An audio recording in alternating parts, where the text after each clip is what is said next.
तथा मेरा प्यारा साथीहरू, आज म ज्वाला र न्याकाको बारेमा भन्न गइरहेको छु। त्यसभन्दा पहिला म आफ्नो कक्षा शिक्षिका दिपा खड्का म्यामलाई धन्यवाद दिन चाहन्छु, जसद्वारा नेवारी परम्परामा गुहा बारा राख्ने चलन हुन्छ। गुहा निकाल्दा बच्चाहरूलाई दुईवटा चिज दिन्छ, एउटा ज्वाला र अर्को न्याका हो। त्यस शब्दको टुक्रा गरी अर्थ ज्वाला भनेको आगो र न्याका भनेको ऐना हो। यो चिज दिनुको कारण अब बच्चा ठुलो भइसकेपछि बच्चाहरू आगो जस्तै उज्यालो हुनु र ऐना जस्तै उज्यालोलाई विपरीत गर्नु, शक्ति र परशक्ति तत्त्व बच्चाहरूमा आओस् भनेर दिइन्छ। त्यसगरी अर्को हातमा राखिन्छ चिनहुम। चिनहुम भनेको टीका राख्ने हो। त्यसमा 7 तत्त्व हुन्छ। 7मा कुण्डली योगमा शान्ति हुन्छ। धन्यवाद। अब म यो माइक आफ्नो साथमा शान्त भन्न चाहन्छु।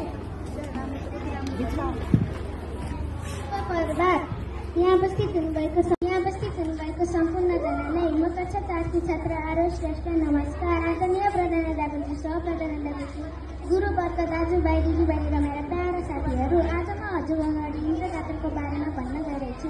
त्यसभन्दा पहिला म आफ्नो कक्षा शिक्षिका दिपा खड्का म्यामलाई धन्यवाद दिन चाहन्छु। ल सुरु गरौँ।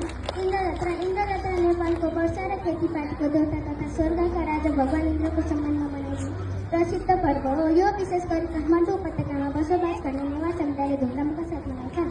जीवित देवी कुमारीको रथयात्रा यस पर्वको प्रमुख आकर्षण हो।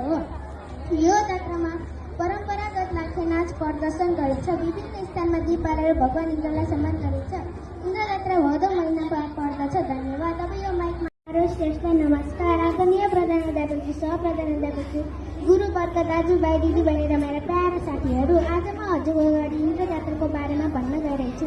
त्यसभन्दा पहिला म आफ्नो कक्षा शिक्षिका दिपा खड्का म्यामलाई धन्यवाद दिन चाहन्छु। ल सुरु गरौँ।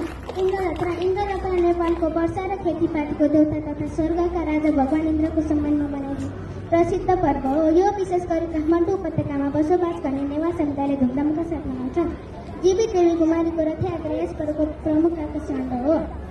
यो जात्रामा परम्परागत लाखे नाच प्रदर्शन गरिन्छ। विभिन्न स्थानमा दीप बालेर भगवान इन्द्रलाई सम्मान गरिन्छ। इन्द्र जात्रा भदौ महिनामा पर्दछ। धन्यवाद। अब यो माइकमा आफ्नो साथी आदर्श श्रेष्ठ हस्तान्तरण